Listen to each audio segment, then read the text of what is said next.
Hello everyone welcome to Odisha job updates. आशा करछि समस्ते भलरे थिबो।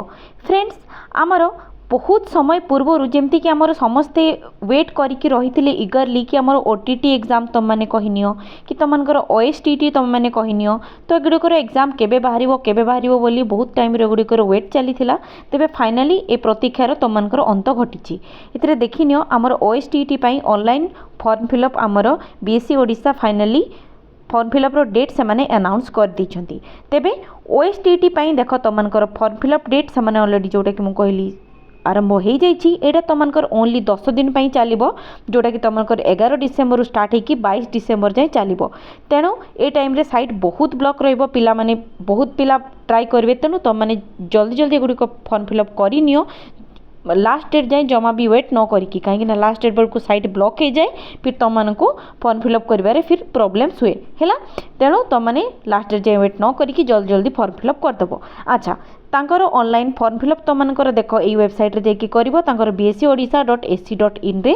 ओके तापर एथिरे पुणी से कौन लिखिं ना तुमकर ऑनलाइन पेमेंट से 21 तारीख जाए ही कंसीडर करेंगे। तेणु तुमने जल्दी जल्दी एगुड़िक सीरियसली नहीं कि जल्दी जल्दी फॉर्म फिलअप करदेव। एग्जाम डेट से ऑलरेडी अनाउंस कर देइछंती 19 तारीख दिन 19 जनवरी 2024 रु तुमकर ऑनलाइन एग्जाम हम जो कि पेपर 1 पेपर 2 दुईटा पेपर 1 सका 9 रु 11:30 और पेपर 2 तुम 1:30 रु 4 PM भितर।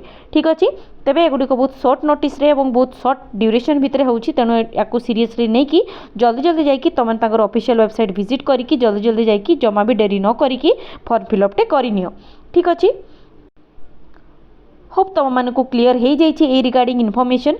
अच्छा फ्रेंड्स जदि वीडियो भल लगे गोटे लाइक करदेव सांग सहित शेयर करदेव। आम आम चैनल एपरी रेगुलर बेसिस रे गवर्नमेंट और प्राइवेट जॉब्स सब अपडेट्स नहीं आसो।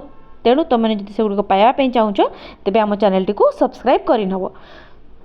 ये जो फोटोटी अच्छी यहाँ मुझे टेलीग्राम चैनल में प्रोवाइड करने तुम जब पाइबापी चाहूच से डाउनलोड कर नहीं पार। ठीक अच्छे तेज पुणी देखा आउ एक नुआ नोटिफिकेशन सहित। टिल देन धन्यवाद।